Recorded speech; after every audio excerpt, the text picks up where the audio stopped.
St. Paul, The Fan.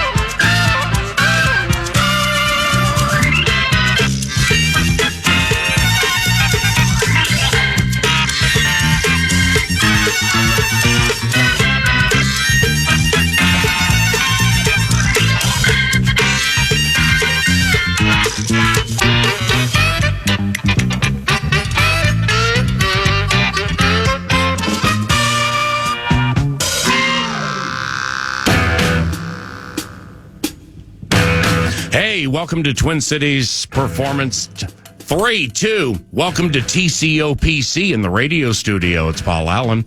We have good times and bad times from the first Minnesota Vikings joint practice yesterday. They took on the Tennessee Titans. They will do the same today. Thank you very much for the assistance, Mr. Sam, Spearfish Sammy. And the good times included Ryan Wright booming a 90-yard boomer. It was wind-aided, but it was a beautiful thing to see. Good times, bad times. The offense was sloppy at certain times, and even JJ dropped some passes, which was weird. Sent a member of the Minnesota Vikings media relations staff scurrying out of the TCO radio studio because they didn't like what he heard. Good times, bad times, copyright Led Zeppelin. Ivan Pace Jr. dominated. And Alec Lewis from The Athletic and TheAthletic.com will analyze this young man's lot in life around the corner. The college free agent appears to be vying not only to make the active 53 for the Minnesota Vikings, but potentially to start inside versus the Tampa Bay Buccaneers. Good times, bad times. Fire it up, Maxwell.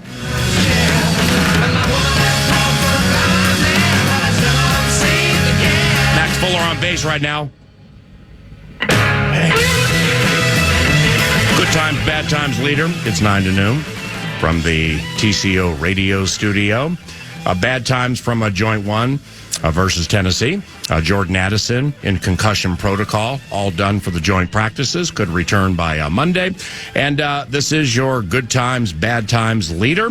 Head coach Kevin O'Connell analyzed said action following the practice yesterday with a presser, and it went a little something like this. Alrighty, so day one is in the books. Appreciate Coach Vrabel, their staff, their entire organization for helping it be extremely organized, getting a lot of good work in, work some first, second down, kind of move the ball drives today. And then, a good period of 7-on, good period of special teams, kind of punt emphasis.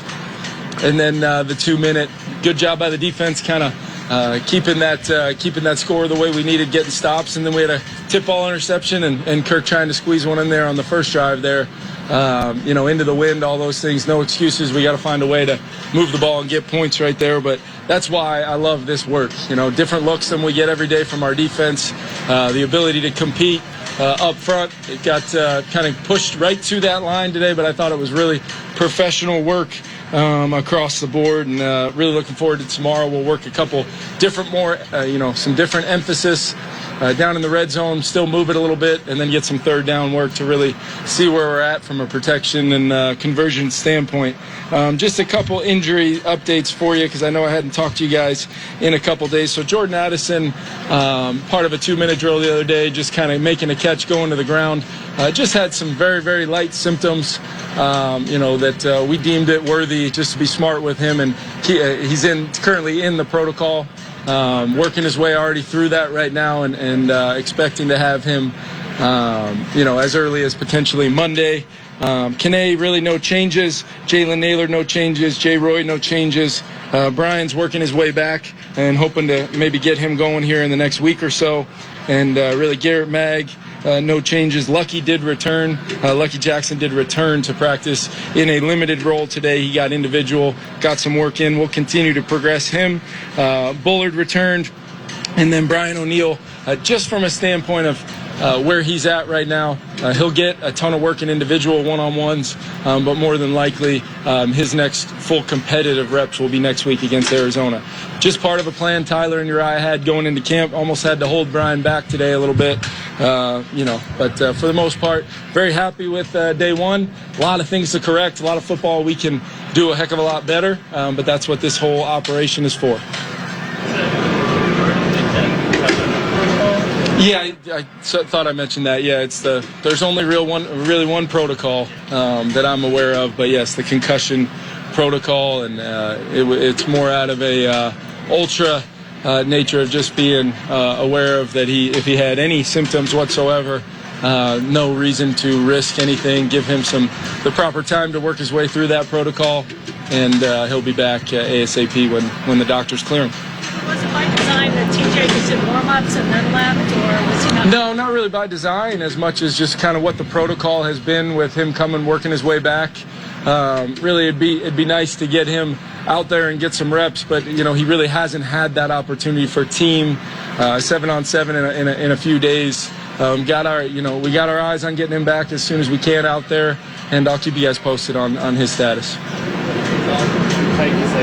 Really, you think does give your team a good look? Yeah, I think they're one of the best run-stopping teams in the NFL. Strong defensive interior front. Really well-coached team, so not only just from my previous relationship with Vrabes as a former teammate, but I just know the stuff he talks about. I know situational work. I know we're going to be able to put together some really good practices, and that's ultimately when you do this, it's not just, hey, we're just going to joint practice and worry about all that stuff later. It goes into the first phone call I make, long before the preseason schedule comes out, and trying to see what's a fit from a standpoint of stadium availability for the preseason games. But the most important thing is the fit of getting good work in and being able to all, have a good gauge as a group of where we're at as a team and where we need to go from here to be where we want to be September 10th. It didn't look like their line gave the offense much time, but it got better as it went on. Yeah, I think, it was, there was a couple things here and there, but I thought the protection in the drop back game overall was pretty solid. For the most part, there might have been some leakage here and there, but wish we could have got a significant drive going there in the 2 minute to get the work that we're hoping to get, but you got to play it true. So, that drive was over, and we got to find a way to make up maybe for some reps tomorrow. How the offensive line is coming together, especially when Brian hasn't been. Yeah, it's hard because of that, but I think Ole's had some real strong moments, and it's always a great thing when you can get your swing tackle that much work, as if he was called into duty in the season. I feel the same way about Blake Brendel at left guard and right guard, and his flex and their Sloat as our backup center. All those guys are getting great work, whether it's with the ones or twos. But the meeting time, Brian's such a savvy veteran. He's been outstanding with everything he's done outside to just get a full workload yet, but we still have quite a bit of time and opportunity to get him to where he knows he needs to be coming into September 10th. And we're still on schedule with that. And I do feel go back and look at the tape and see where the run game was, as far as not only the physicality of playing against a physical group like that, but how was our communication, how was our targeting, how many of those things were self-inflicted wounds versus the runs where we got some clean things off and we're able to gain some yards. How did these practices help you as a coach kind of get into season shape that way? Yeah, I mean, we put together, just so our players have a menu of plays, we try to put together a sort of plays that are up and what formations they're out of. As I tell the guys in the moment, do not hold me to this sheet of paper, because I might decide to call something out of a different formation. And sometimes I'm doing it to see if guys are memorizing the lists, and sometimes I'm doing it because truly in the moment I feel like there might be a better way based upon how I'm seeing the coverage or the defense. So in a lot of ways, that is reps for me as well. So good question, though. Try to find that perfect balance between not taxing our guys by making stuff up on the fly, but at the same time, they know that we ask them to learn concepts. So where you are in the formation, you could be in any one of 5 spots as an eligible, and I need you to know them all. Kurt Bick football into the opportunity ball been there? No, I thought about trying to flip the drill and not go into the wind. It felt like that ball kind of just died as it hit the wind, and then undercutting trailing defender due to the great recent dialogue of some corner routes. That would fall into the category of let's lay that ball up with a little bit more air and let KJ go get it. He tried to kind of touch one out to the sideline, and it's great reps for Kirk. He's had a really, really good camp across the board, and nobody wanted that drive to go down there and win the drill more than Kirk. And, I have zero comments to make about the decision. The only thing you can argue is, hey, where did I put it, and where could I put it in a better spot next time as part of his preparation for camp. Last few, Kevin, what has Ivan Pace done throughout camp in order to earn all the first team work that he's gotten to try it out? Yeah, he's really in every facet of the game, how we're playing defense, the communication, pressure, no pressure, the way he can, has the athleticism to run sideline to sideline, cancel out some mistakes. If we lose a gap here and there, he's shown to be able to get off blocks for a guy that when I watched his tape in college, he was almost unblockable, and that's translating in a lot of ways. When you try to, it could be a great look for a play, getting a lineman up to him on the second level, and he somehow avoids that block and makes the play while maintaining doing his job so he doesn't undress any other facet of the defensive call. He did great with the green dot the other day in Seattle. So really he's gold stars all the way around right now for Ivan. And as I've challenged him to do, you're not just trying to compete to make our team. Let's see where you can go and possibly help us win football games from the jump. It's the first time since January you've gotten to see Justin practice against somebody else. Yeah. What do these types of days do for you in terms of assessing how teams are going to play him, if anything? Yeah, I think we can, try some things that maybe allow him to have some post-snap decisions to make based upon the coverage. He's doing really well with some of those things. And then just different guys covering, different techniques, different body types, length, shorter, faster guys. We're moving them around, and he's handling, like he did a year ago, the same thing. The only thing I feel is just the ownership he has. He's not one of those guys I worry about as far as calling things off the top of the dome and you're worried about guys lining up. He would not be high up on that list of my worries because he knows a lot of times when I'm doing those things, it's for good reason. One-on-one work, 7-on-7 team, where we're, in all three, first, second, and third downs. And then it'll be great to see him in the red zone because really that's truly the dynamic part of the field. Third downs and red zone are where we tend to see some things that we haven't seen before in regards to how people want to defend him. Last one? Ryan Wright. Yeah, he had a great day. Glad you asked. I was down there trying to chirp at him, trying to, we did let him kick downwind today, which I know we would all prefer when we're on the tee box to be downwind.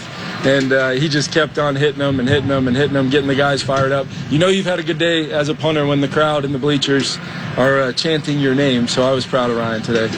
Thanks, everybody. Thanks, guys. Kevin O'Connell, head coach of the Minnesota Vikings, analyzing the first joint practice. Alec Lewis from The Athletic is going to join us to finish the hour around the corner at the Kevin O'Connell presser, or seeing him after the joint practice yesterday, specifically with the first offense against Tennessee's first defense, and Tennessee's first defense had a nice little party out there yesterday. It's I know it was tongue in cheek when he's like, it's pretty cool when you hear people chanting your punter's name after the 90-yard punt.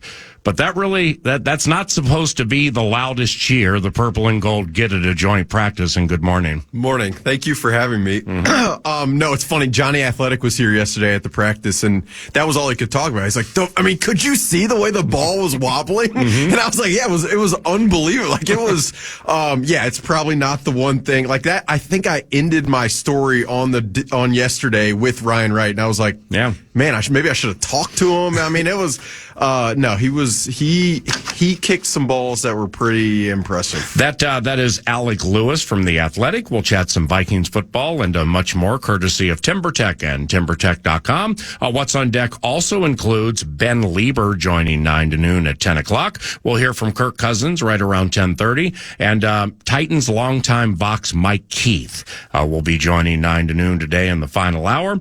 Coming up next, Alec Lewis from The Athletic, the Anniston, Alabama Alabama, a chapter of The Athletic. And we welcome all of the family and friends joining us now via the vast and ever-expanding iHeartRadio app from the great state of Alabama.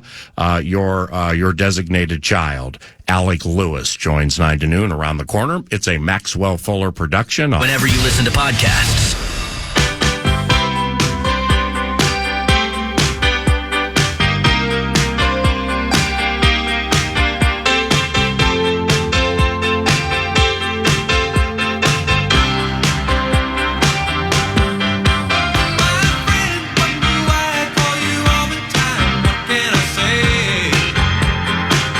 Aniston's Alec Lewis was set to have perch presence, but we are at the TCO radio studio as part of the Vikings Entertainment Network. I'll learn more about our dear radio friend and the intrepid and adroit writer for The Athletic covering the Minnesota Vikings via Alec_Lewis. Maxwell, you follow Alec Lewis on Twitter, don't you?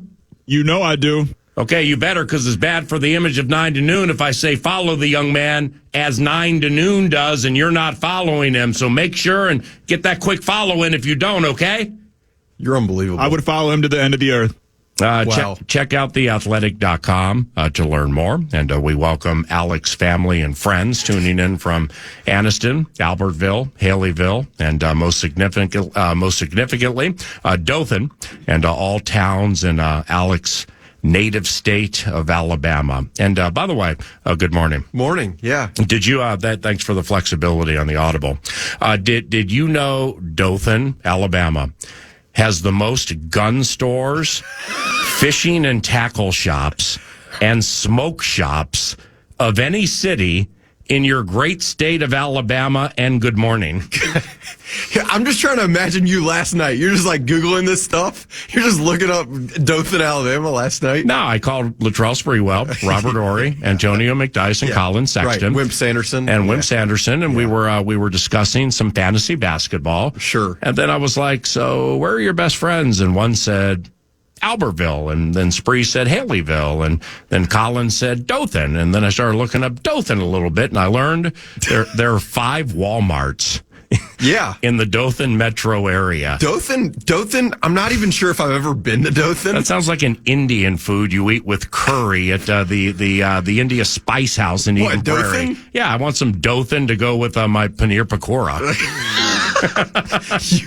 I don't know how you come up with this stuff. Dothan's I think people would enjoy Dothan more than you might think. Yeah, I mean, it's I know a party. It's not a city. I mean, the most gun stores, fishing and tackling shops, and smoke shops of any city in the state of Alabama. It's not a city. It's a party. I just can't believe we're talking about Dothan on a Minnesota Sports Why? Radio. We're welcoming the vast and ever-expanding group of friends and family members you have from the state of Alabama. You're the one that put me on this yesterday saying the entire city of Anniston is listening on the free iHeartRadio app, so I extended it to friends that you may or may not have in Alabama. But some family members that may be floating around Dothan. You always say the vast and ever-expanding network, so I'm trying. If we can't get into Anniston, if we can't get into Albertville, agreed. If we can't get into McAdory, I mean, then what are we doing here? Well, some start by shooting for Mobile and or Tuscaloosa or Birmingham. Sure. But what we want to do is we recognize the last to go first. So therefore, we're going to start from the bottom and work our way up. Yeah. Thus, we got to Dothan. Have you looked up Hueytown yet? Hueytown? Yeah, Hueytown. No, never heard of it. You haven't? No, is That's it where the Jameis Winston's from? Oh, is it the murder capital of the United States of America? I don't believe so. Or is that Dothan? No, Dothan's just the leader of tackle box shops in the world. Can Ivan Pace Jr. ascend to a starting role by the Tampa Bay game? And it's crazy to say that. He's undrafted, but that's okay because like draft status and everything no longer matters unless pride overcomes things and you're not cutting players because you drafted them and they can't play. And pride is the root of all National Football League evil in that case. However, when it comes to Ivan Pace Jr., he's a thumper. He's opening eyes. We just heard Kevin O'Connell say that he gets gold stars. And when I got here this morning, Brian Asamoah was on the Mike Hughes Memorial Field trying to rehab and get himself back. So, I mean, Ivan Pace Jr., do you think there's a chance he's a starting inside linebacker for the Minnesota Vikings in the Buccaneers game? Yes. Wow. Yes, I do. I do think Brian Asamoah's health is going to be critical. And then the other thing along this conversation that I would say is, I think you're going to see a lot of one linebacker looks. And I think you're going to see a lot of Josh Metellus as a quasi-linebacker, because this is an era of the game where pass first is, I mean, it is what it is, a pass first league. Mm-hmm. And I think to have more defensive backs on the field is a way that Brian Flores feels like he can counteract that and accommodate and acclimate to those types of offenses. So I think while I say yes with Ivan Pace, I think it's dependent on Asamoah's health. And I think even then, the amount of three safety looks they're going to have, I think, is probably going to mitigate a crazy amount of snaps early on. Now, in reading your first day of the joint practice gamer from The Athletic, the one where, how many did you have, 15 or 20 bullet points? I had like 12. Yeah, like 12, something like that. Yeah. This is not an affront or a shot, because you can't be everywhere at once, but it's abundantly clear to the announcer that you paid a lot of attention to the defensive field. You read well. Good reading comprehension ability. Well, someone asked me, they're like, so how you were all over that defense, man. Someone asked me, like, how'd the offensive line look? And I'm like, I saw about 4 plays because they threw 200. But today I will be observing every Jeffrey Simmons rep that I can. So yeah. Because I watched a majority, because I was on the exclusive Vikings radio network Perch, and the first Tennessee defense and the first Vikings offense that they were right in front of me. And I mean, do you watch Hard Knocks? Yeah. Okay. Who's Quinnen Williams? Oh yeah. Episode 2. Yep. Quinnen Williams, when they had the joint versus Carolina, he had Bryce Young sacked 10 times. And he wanted to let everybody know about it. I think I got 10 sacks. I think I got 10 sacks. I think I got 10 sacks. And then he gets his 11th, and Aaron Rodgers looks at him with 2 index fingers up going 11. I mean, that was not to that extent, but it was kind of like that with Jeffrey Simmons a little bit yesterday. And we'll chat about that and much more with the FVP Batteries Marathon segment around the corner with Alec Lewis from The Athletic on KFAN, The Fan.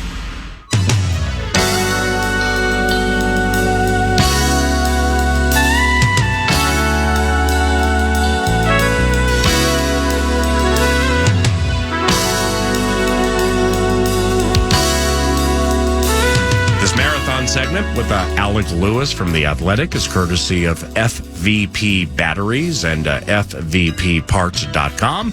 Alec is here at Twin Cities Orthopedics Performance Center, and we have huddled up in the TCO studios inside the walls of the Vikings Entertainment Network. The joints today begin at noon, and we'll conclude right around 2 o'clock. Then everybody has the day off tomorrow, at least the players do. Then the Minnesota Vikings play the Tennessee Titans at 7 o'clock at U.S. Bank Stadium on KFAN, and that is Saturday. Now, speaking of the Titans, now maybe this was more on the field I was watching by the exclusive Vikings Radio Network Perch, but I just kind of felt it around the fields when 11-on-11 was taking place. And is it too much of an overstatement to say the Titans were the more intense bunch yesterday? Their coaches, their players, everything was intense with these Titans yesterday. Yeah, I think in some ways it's fair. Like, I think about two things. One, there was this special teams drill where you had two players aligned on the scrimmage and they would whistle, and these two guys would just sprint down the field and physically attack each other. And there was one Titans special teams coach who was saying some stuff with some words that I could not repeat here, right. And it was pretty aggressive. That was the field closest to the weight room? No. That was the one closest to the perch. Because Najee Thompson had a moment where he attempted to take on every special teams member of the Tennessee Titans, and the words going back and forth between a lot of Titans and Najee. Holy cow, kids, cover your ears. Yes. The other thing I'll say is, I stood in on Vrabel's press conference from the very beginning, and this is the Belichick in him. This is what he does. But he finished his presser, and then afterward, one reporter Titans reporter who flew up here didn't ask a question, and Vrabel goes, Gentry, are you going to ask anything today? You came all the way up. And I was like, oh, my God. That's I was awesome. like, wow. And so now the intensity, the Vrabel, like you could just, this is who he is. This is what they do. And I do think like this reporter like had a look in his eye. I would have probably started crying. Is it a Cub reporter? Yeah. No, this guy, I think he's done it. Like Jim Wyatt-esque? No, not that. Oh. No, but like, I don't, this guy might be a great reporter. I don't even know who he was, but Vrabel's like, Gentry, you're not going to ask anything. And I was just standing there like, oh my goodness. But I'll say, like, the intensity. That's awesome. You could see, Ryan Tannehill stepped on the field, and I know, like, people have opinions on Tannehill, but he looked very, like, calm and poised. Like, that really impressed me on the defensive side. So, yeah, I think in some ways it's fair. I saw something on Twitter about, like, the Titans brought the energy and the Vikings didn't. I think it's somewhat simplifying that. But I think that's why it'll be fun to see today what things what things look like. Well, one thing that was interesting to me, and I taped my pregame 1-on-1 with Kevin O'Connell a little later today for the Saturday Life Changer, and one thing that I'm looking forward to asking him, and perhaps I missed it in the press conference while you and I were chatting, but nevertheless, is we have home facility advantage. Now on both fields, we had the Vikings offense head first into a 20-mile-per-hour wind. Then on the other field, Tannehill, Malik Willis, and Will Levis had the wind at their backs. That's a great point. Seriously, are we masochistic up in this thing? What are we doing? I understand part of the practice, but KOC had his offense against Jeffrey Simmons going straight into the teeth of a 20-mile-per-hour wind, so we can't be surprised when certain passes flutter in Good Morning. Yeah. The only time... Is your dad listening? Yeah, I'm sure he's listening. What's up, Pops? And Dothan in general, just the whole city. But I think the only time the wind was at the Vikings... I need your dad's number so I can FaceTime him during games. Okay, yeah, for sure. I think he'd love that. I think he's coming to the Chargers game. I think he wants to meet you. He would love to do that. Okay. He can call a play if he wants. Yeah. No, Herbert, back to pass. Peter, there's my son Alec. He's wide open left side. You can leave Peter Bursich. Peter. Yeah. What's your dad's name again? John? John. Yeah. Hey, John. Yeah. What I was going to say was the only time the wind was at the Vikings' back was when Ryan Wright was punting. Right. It was like, we just want to make Ryan Wright feel good. That's really all that matters. It's like, Malik Willis can feel good, Tannehill, but like as long as Ryan Wright is just, it feels good with that leg. Will you help me? Yeah. Sure. On the field where you were watching most of the action, I put my binoculars on 7, Malik Willis, but not much on Will Levis, and I watched Levis in some individual drills. He's a big boy, but we knew that coming into the draft. He's got this little sidewinding motion thing. It's not Phillip Rivers-esque, but it's not over the top like Captain Cool Tom Brady-esque. It's somewhere in the middle. But with Willis and/or Levis, you now have a trained eye. You've gone from Lorenzo Cain shading to his left to run back the other way to left center to snag a baseball that's hit hard to an elite football mind. So with Malik and Will, did you see anything to script? Yeah, I thought Malik was way better than Will Levis. That's what I heard. And I thought he was much more poised against Brian Flores' looks than I expected him to be, like for a young guy. And I think this is a lot of just preconceived stereotype on my part. So I fully I didn't know what to expect, but I know Malik Willis. Stereotype in that Willis was terrible last year? Yeah. That's true. Very fair. I will say, I know Willis worked with these quarterback trainers that I did this big story on involving Anthony Richardson. Did you pin it atop your Twitter? I did. Is it still there? It is still Why do scribes pin stories atop their Twitter feed and they stay there for a year? I don't understand why you guys do that. No, I change it like every 3 months, and it is the story that I feel most defines like where I'm at in terms of the type of story I can do. So that's why people aren't looking for that. I don't like editors, maybe, or maybe I'm just. Are you looking for a different job? No, it's just it's like I feel like I'm improving. I kind of want to show that. Are you in search of a working cell phone number for Maury Povich at the New York Times? You are unbelievable. But all scribes, like when I get intel on the Titans or the Super Chickens or Arizona coming up or whatever, the Packers, Every scribe has some enterprising piece pinned atop their Twitter. And then I'm like, I go back a month, it's still there. I'm like, wow, I can read it for a fourth time. Oh, wait, this defines who the individual is and how they write. Wow. I don't know. Stephen King is blushing. No, it's like an unwritten rule, I guess, of being a sports writer. But no, yeah. I'm glad. I'm going to try to shift this back to. Yeah, take that thing down from your pen to be the one, okay? All right, thank you. I appreciate it. Thanks for noticing, too. Mm-hmm. Really awesome. No problem. I have all your albums. Yeah. But will not attain your greatest hits until the pin is moved. Thank you. Well, because, we're looking for training camp steam, you know, I'm just speaking for Rube Nation here. Sure. Yeah. I'll start. Serious problem. Okay. So Malik and Will, anything else? Yeah, no. I thought I was kind of intrigued by the fact that when they ran the 2-minute period at the very end, which was 11 on 11, all the starters, all the second teamers against each other, Malik and Ryan Tannehill were both picking apart the Vikings like underneath zones. And so I asked a player about that after practice. He's like, I think over time with feeling out how all of us play, like we'll be able to constrict those zones. And I think if you think back to last year in the middle of the field and how it was wide open, that is an area of this defense that I think we will be following from the beginning of the year to like throughout is how tight can they be to routes underneath? And so, to be very serious football elite mind with you, that intrigued me. But I do kind of want to get it back to the offensive line and the interior and Jeff Simmons today and watch the competition between those two parties. And now, did you see any of Jefferson's drops? He had one drop that I saw, but I think there might have been a couple. They were middle-ish of the field.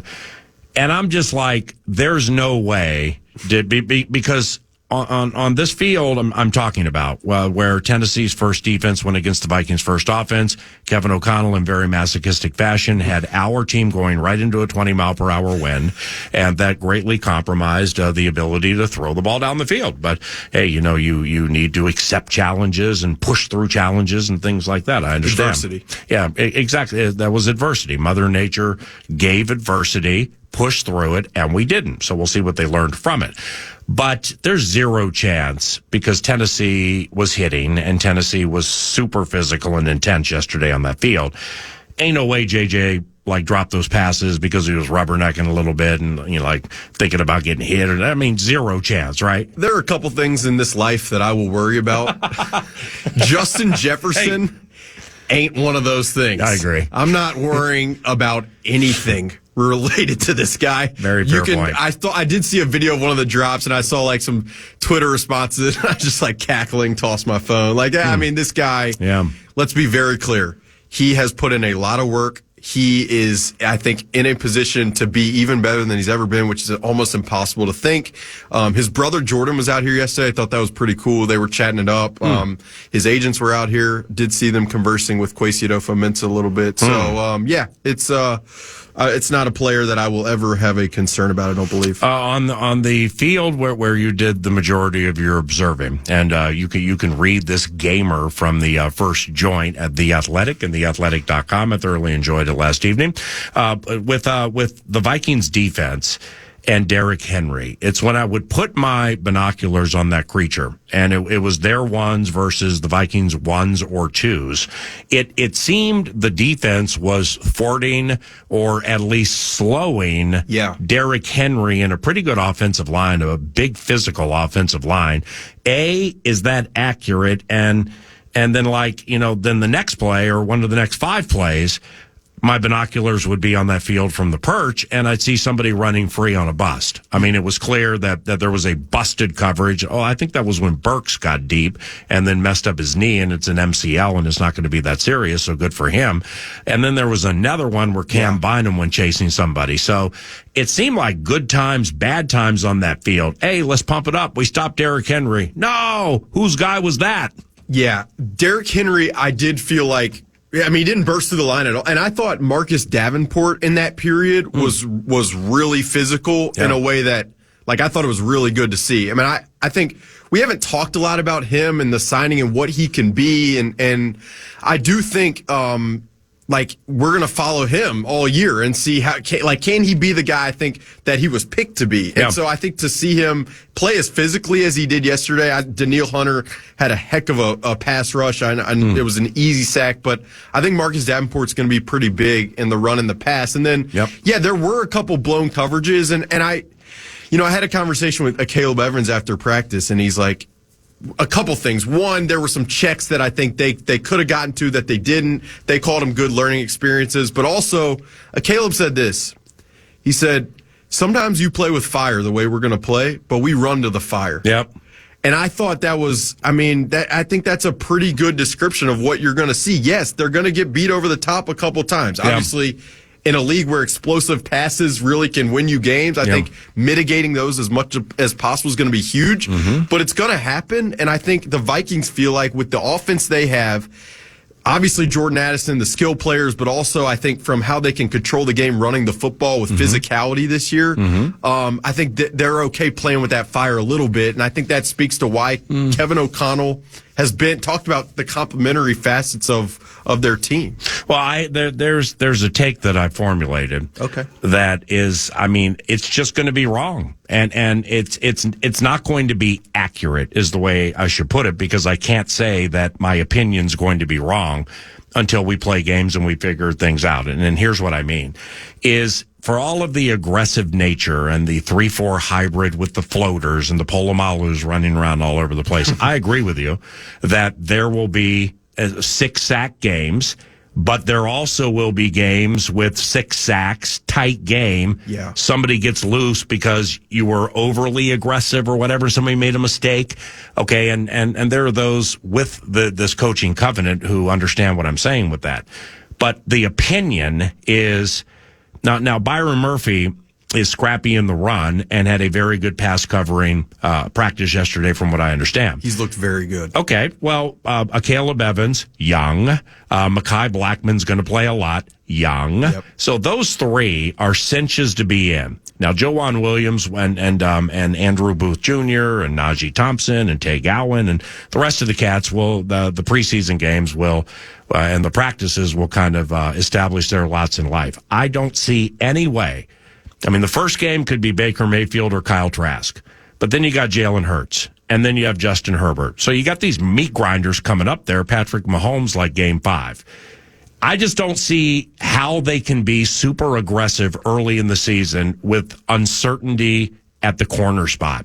When, a Caleb with the long arms, Caleb may be best suited to play rough and tumble, super physical man defense. Likewise for Byron. Likewise for Mekhi. But early in the season, until it's rote and quick twitch, everything's quick twitch. If you really get overly aggressive, even against Mayfield or Trask, then you may pay for it with that. Sometimes we walk into the fire. Yeah, no, I think but maybe they're going to come out just kitchen sink terrorism. No, well, I think you're right in that. There's a big if on these cornerbacks, and there is a big responsibility on these guys. And so I think Brian Flores, his very first press conference, he's like, we want to be aggressive, but not reckless. Yeah. And so I think it is his responsibility, and he knows this guy is really sharp, that he has to be smart in terms of how aggressive they're going to be. I also think so much of this defense, I guess, and it's probably partly my fault, but or whatever, when I write about it, it's so aggressive, blitzing all the time. But I think another huge piece of it is just the disguise. And you're trying to give these quarterbacks different looks at all times. I'm a baseball guy, so I think about it as these hitters prepare for certain counts, when the changeup's going to come. But if you never know when they're going to throw their fastball, their changeup, their curveball, then it makes it really difficult, and because you never know where you're going or what to expect. And I think that maybe even more than just the aggressive blitz-happy nature is going to be what Brian Flores tries to lean on to get this defense over the hump in those early games against really, really good talent that you mentioned. Right, but in the sassy vein of the baseball analogy, sure, the batting average with busts in play was, that was prevalent yesterday. Oh, yeah. And if you, it's like coming out of the gate and Trask or Mayfield or Herbert or whomever, they got that ain't going to happen. They're not going to have the whole thing figured out. But these guys are everybody in the league is so good at series by series analyzing. If you get crazy with that rush and your corners are inexperienced or still learning, I don't know. I can't wait to watch it. I can't wait to see how aggressive or even passive or kind of in between early, because the deception piece definitely is on the side of Brian Flores early in the season with the way he runs defense with the Minnesota Vikings. Alec Lewis at the 9:51 is on the 9 to noon show from the TCO radio studio at Twin Cities Orthopedics Performance Center. Joint practice number 2 takes place in 45 today. The program's out here on the perch, and Kirk Cousins speaks to the assembled media, including YA young Alec, about 40 minutes from now. Do you think? This is terse and black and white, but he's still not out here practicing, man. Mm-hmm. Do you think they'd cut Kane? You hit me between the eyes. I think he's got a lot to prove, and he hasn't practiced in about a week and a half. And I reached out to someone close to him. I was like, how serious is this injury? And they said it's minor. Well, he hasn't practiced in a week and a half. Ty Chandler went out there. That bit's over. Yeah. There's no question. But here you are, like Dwayne McBride, they picked in the 7th round. And while he has a really uphill climb, I think that they're not just, I think they're going to give him a shot. I do. And I think if Kane, I know the skill set he brings in the kick return game, but I know how that has trended as an option. So Kane has a lot to prove. Yep.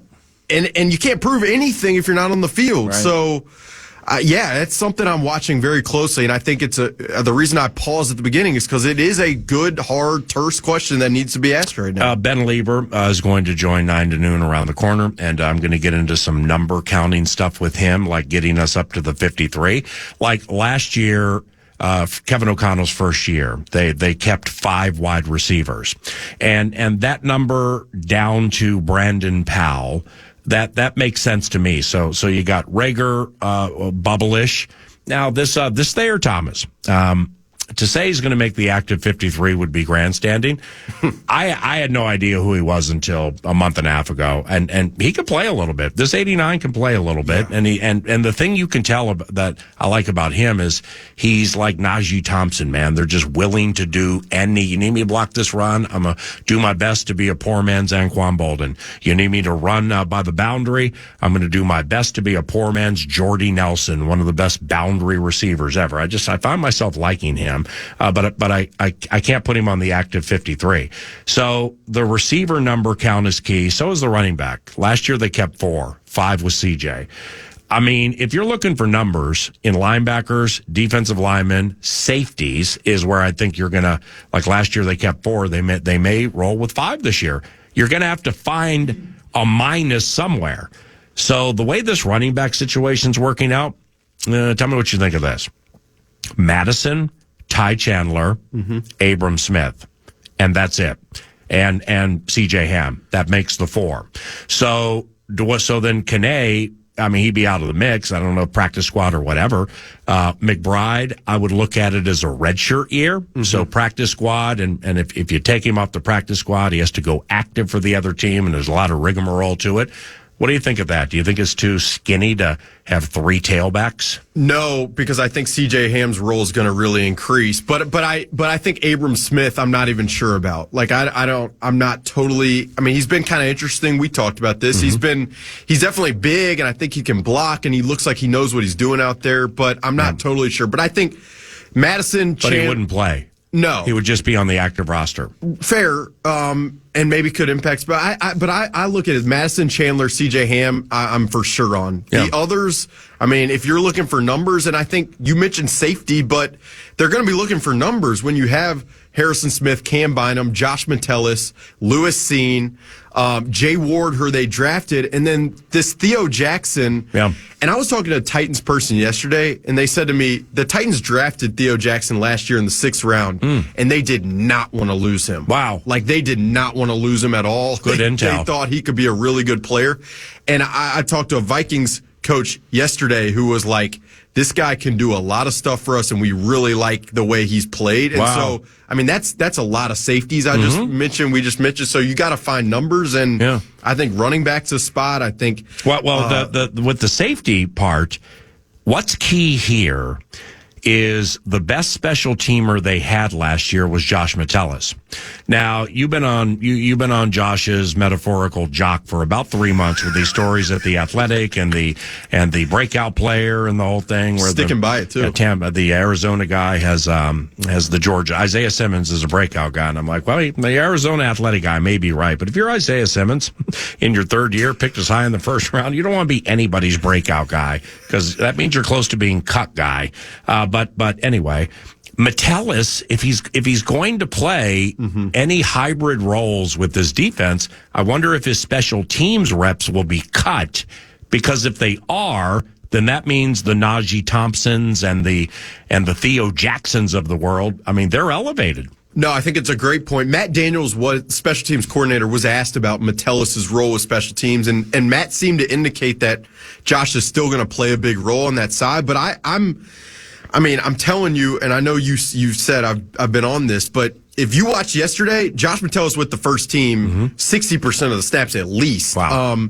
Again, as a quasi linebacker, because he is big enough to go hit, and he is athletic enough, and he does know the deep. I mean, like, I was talking to Caleb yesterday, like I mentioned, and he's like, Josh Metellus knows this defense at a level that I can't even, like, remotely understand. And so I think that's why Josh Metellus has earned this role, because he's proven it. It's not just hype from the outside. Like, I think they really believe he can operate this thing well. So from a special teams perspective, I do think that's where Jay Ward impacts. That's where Theo Jackson impacts. And it's going to be interesting to see how they kind of manage these numbers. I mean, that inside linebacker spot, we've talked about Jordan Hicks and Ivan Pace and Asamoah, but I wonder, like, where does Troy Dye stand? Where does Troy Reeder stand?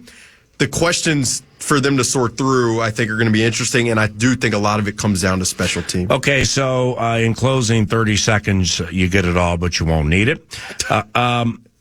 Vikings Chargers, September 24th at the Palatial Purple Paradise. Oh, boy. Will Dad be here the 21st?